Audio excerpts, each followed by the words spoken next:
Alright guys, I wanted to kind of re-record my life update chit chat with you guys because I don't know how that audio is gonna sound when I go back to edit what I recorded on my actual camera. So we're gonna re-record right now sitting at my desk.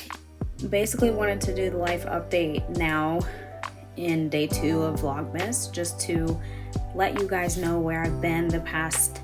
It's basically been about probably close to 5 months since I've done an actual YouTube video on my channel.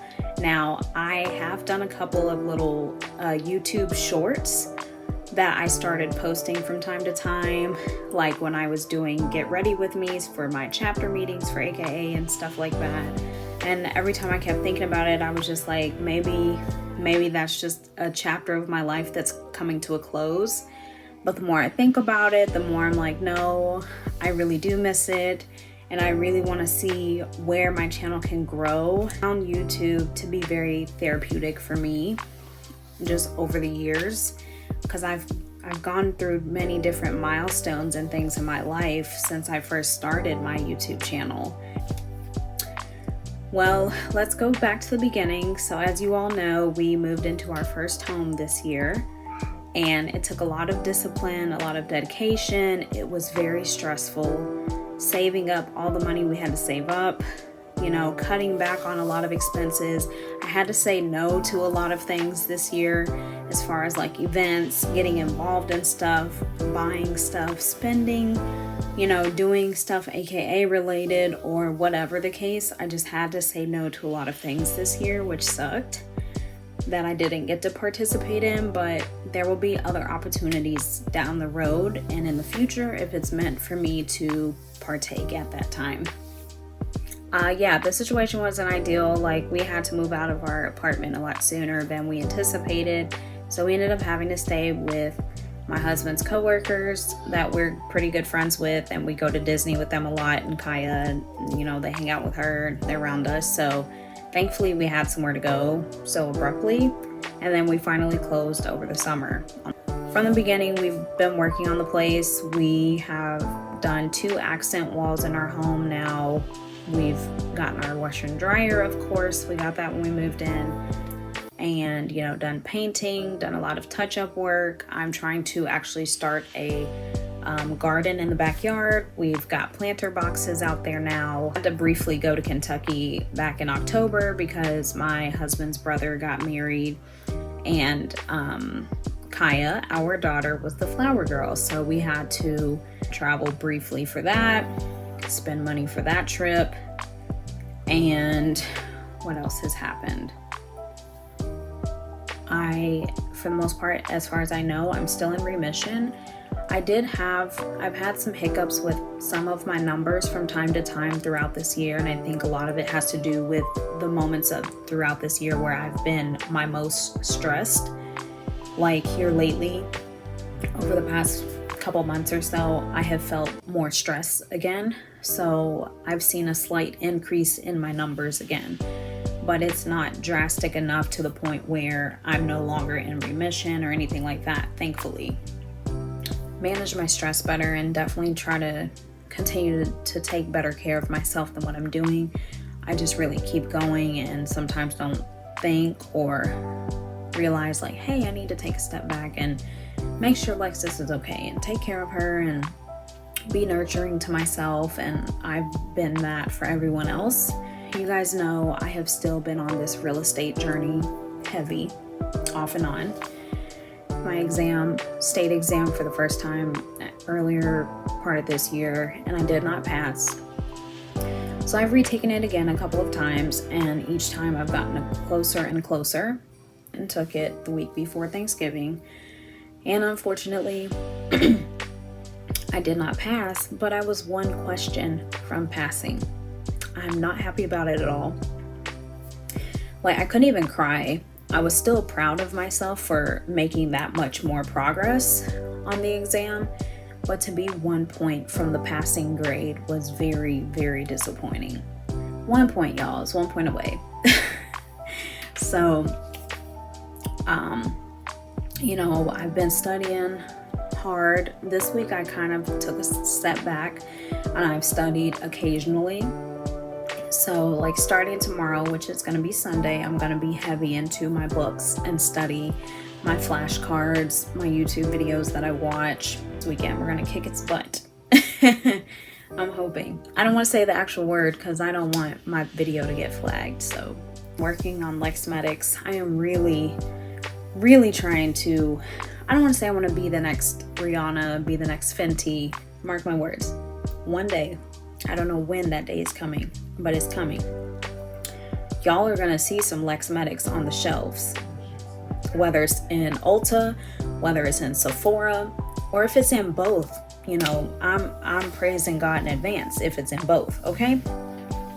But y'all are gonna see it in the stores. The process to really expand my brand, and this time working with a lab.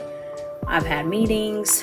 My business has also been participating in an accelerator program over the past few months with FedEx. So that has also been very time consuming. So you guys are probably like, when do you have time to do anything?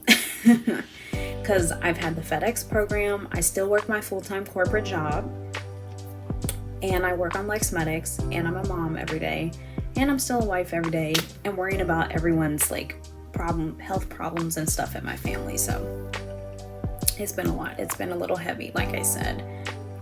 There's also just been a lot of like health related things going on in my family personally, you know, and a little bit on my husband's side of the family too with his dad this year. So that's been a little heavy processing and just dealing with a lot of family health issues this year for us. Grandparents that still live in Kentucky, they've been having their own spell of like health problems this year, and it's just been very concerning. I haven't had the opportunity yet to go and visit them and be with them in person, so all I can do is talk to them over the phone. And even though they tell me they're doing fine and things are okay, you know, if I talk with my aunts or my biological father, because they are his parents, you know, I kind of get a little bit different version of the story of how they're really doing from each of them. So it's a little frustrating because I'm just like, at this point, I just want the truth straight up. If they're not doing the best, I want to know that. If they're improving, or if everything's not as bad as they're saying or as it seems, I want to know that too. You had to be very prayerful this year. I really haven't openly shared all of that. So it feels a little bit lifting off of me to be open about it. You know, my granddad, he's very strong man, very strong person. He's very admirable. And, you know, the year 2019, when I was when I went through my abdominal surgery that I had, he was going through his own battle of cancer at that time. Found out earlier this year that he has another form of cancer that is now that is upon him. It's really not easy to hear, and it does make me sad. I've had my fair share of being emotional about it throughout this year because he's such a beautiful person. He's like a hero, and it's very frustrating not knowing why some of the things that happen to us, good people in this world anyway, why they happen in the first place, or why they happen at all for that matter. Because I was in that headspace for a very long time with my own self, when I was still in the early part of accepting and trying to process and deal with the fact that I have lupus. Someone else I wanted to mention that has also been dealing with their fair share of health problems over the years, and especially this year, is my sister-in-law. And she has a form of breast cancer that has truly been an ongoing battle for her. She is still fighting this battle, and I hopefully don't get emotional, but it truly is near and dear to my heart, because she and we haven't had time to bond in person because she lives in a completely different state, and she has for some time, especially when my stepbrother was still in the military. They were in Texas for quite a while, and now they live in South Carolina. So we have not had opportunity to really be together in person and hang out. Our daughters have still not had the opportunity to meet. And we both became moms during the pandemic, and we really bonded over that. I still remember many times having conversations with her while she was still pregnant. She and I both were pregnant during the same time, but she had her daughter in May of 2020, and then I had Kaya in October of 2020. So my heart really aches and really feels for her, because I can't imagine having to go through that and be a mom for the first time and still be so young. My sister-in-law is only 30 or 31 now, and that is still very young to have such an aggressive form of breast cancer.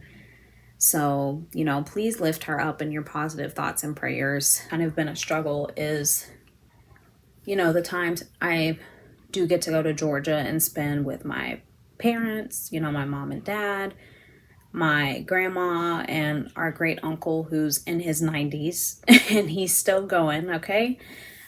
Such a blessing. It's a blessing. Make me still feel so lonely here in Florida. Off and on, I think since my parents moved away, I have had these moments throughout my time living in Florida where I have had moments of feeling lonely. I miss being closer to family. Mom raised us around family, my sister and I. And that's all I knew growing up. I knew family. Aside from being at school and having my friends from school, I was in a very close-knit family. So it's what bit of family I have left in Florida to them moving to Georgia. And they've been there since, I think, 2019 or possibly 2018. In one sense, I'm thankful for having that time away, because I think it taught me to really come out of my bubble a little bit, out of my comfort zone, what I've always known. And I've had to learn to adapt and basically grow from that. And I feel like I definitely have. But now that I'm also a mom, my husband and I both, we want an opportunity to move us closer. We're just in a season right now of just being very prayerful. And I do feel like God has been speaking to us, and we are just praying and waiting for that right opportunity to be able to move.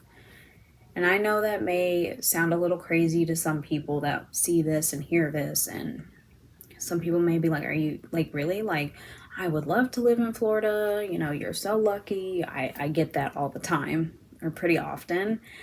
You guys just bought your first house there. Like, how could you just up and move? Looking at it from a faith standpoint, God knows the desires of our hearts.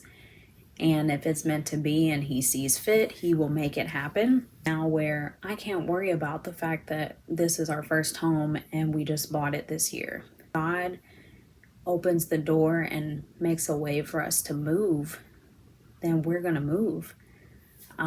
That's just, whoop, there's a gnat flying in here, y'all. That's what it is, and that's just what it's going to be. So I'm ready. I'm ready for change and ready for a fresh start. So I'm hoping that it's going to go well. Other things, that I do kind of think about that almost make me feel a little uneasy if we did just up and move. Think about like my sorority and stuff, my line sisters. But if I'm being completely honest, I will miss them dearly. And it's not like we wouldn't be able to come and visit, if that opportunity did present itself one day. All 28 of my line sisters, I'm not close with everyone. And the few that I am close with, like, if they're truly genuine the way that they have been to me since I've known them thus far, then I feel like it shouldn't be an issue. We should still be able to keep in touch. If I come visit, or if I'm ever back in town to visit or be on vacation, whatever the case may be, like, we should be able to hang out, grab lunch, go for drinks, get food, whatever the case. Offer the same thing in return. If they ever came and visited us, if we relocate to another state, then vice versa, they're welcome to come by. We go hang out, whatever. Time will tell. I definitely can say that there's been some inconsistencies with friendships here over time. And maybe because maybe part of the reason is just lifing, going in different directions. And I will say your like circle and people of friends really does change and evolve when you actually become a mom and become parents, because like when you're still friends with people, and I'm not saying this happens to everyone with their friends, but when you become a mom and then you have like a lot of friends that maybe they're not parents yet, maybe they're not moms, so like they can't always relate to you and some of your struggles or things you want to vent about. Like they just will sit there and listen or just kind of look at you because they're like, what do you want me to say? I'm not a mom, I'm not a parent. And they don't get you. People that get you when you're a mom and that even want to like offer to hang out with you. I think there are still times when I don't get invited to things because people probably look at me and think, well, you're a mom and you're a wife and you're too busy, you probably don't have time, or you probably don't want to hang out with us. Or I'm like, maybe they don't want to hang out with me because I'm married and a wife. I don't know. Which way is it? You know, I will low-key feel left out because I'm like, dang, like I can't really go. That's nothing. Like some things I'm just like, maybe I'm a little bit too old to go do some things because I'm 27 now, which is not old to a lot of people, but to me it's feeling old. It's giving I'm getting old. And I'm like, well dang, like I'm not that 22-year-old girl or whatever anymore. I'm not 25 anymore. Like I'm not far from 30 and I'm a mama now. So it's just like a lot of times I'm like, dang, I feel like I'm missing out because so it's tough. And you know, that's the other thing about relocating, because it's literally starting over. But what I look forward to the most is that one, I wouldn't be starting over by myself, and two, it's a fresh start and starting over with my husband, my spouse. Like it's something we get to do together. I've still had good memories in Florida, like lots of love and Disney trips here. My daughter was born here. My daughter was created in Florida. So I love Florida, but I don't love it enough to make a lifetime commitment, if that makes sense. Like even before me getting married and me becoming a mom, I have always said Florida is not my forever home, and it still is not my forever home. I don't always enjoy Florida's weather, you know, the driving, the way people drive, but that can be anywhere. You know, there's just things here and there I probably nitpick on about Florida that I don't like. But again, it's never been a place where I'm like, this is my forever home, this is where I want to live for the rest of my life. I absolutely do not. I miss having 4 seasons. I want to live somewhere and have land. I want a custom built home, like, and that may not happen right away, but it is going to happen. And it's already getting so overpopulated here, in my opinion. Like it is time to go. And that's just me. So, and yes, I know you guys are probably like, but aren't you still working on your real estate? I mean, you can do real estate almost anywhere as long as you're licensed in those whatever states. You can do it from wherever. So yes, I'm still gonna go and pass my real estate test, get my Florida license, and I will always renew it no matter where I live. And if that means, you know, being a realtor virtually or having to travel down every now and then for properties that I may help out with or sell on my own, I'm open to doing that as well, because I know I can. Obviously we would make it happen. I'm not going to miss out on a coin to sell a house, and I will also apply for other states as well. So, but that is where I'm at, you guys. This was a lot to unload, but I'm happy that I got to share it with you all. And I'm gonna try to be consistent and go the entire month for Vlogmas. I know some people are not participating in it at all. Some of the influencers that I watch and always knew to do Vlogmas. And then I see some people are switching it up this year and doing a different version, but it's similar to Vlogmas. Like there's a couple of influencers on YouTube I'm subscribed to, and instead of doing like a regular everyday Vlogmas, they're doing them like in weekly vlogs. So every week of December is like a whole like Vlogmas, but it's over the course of like that week or a few days or whatever. And then another one I saw, someone is doing one called Jolly Days. Oh my gosh, I have to get that. It's a gnat or a mosquito. I have to get it, y'all. They're doing something called Jolly Days, and they're just doing the videos for the first 25 days of December. So I thought that was really cool too. And if I don't do something like that this year, I'll definitely look into doing it for next year. I'm happy to be back on YouTube. I don't know where it's gonna go or if it's gonna grow at all anymore, because I've been away for quite a few months now. But I'll still produce the content for those that do still want to watch and have interest. So thank you all so much for checking out day 2 with the life update for Vlogmas. I love you all. Please make sure that you do still subscribe anyhow.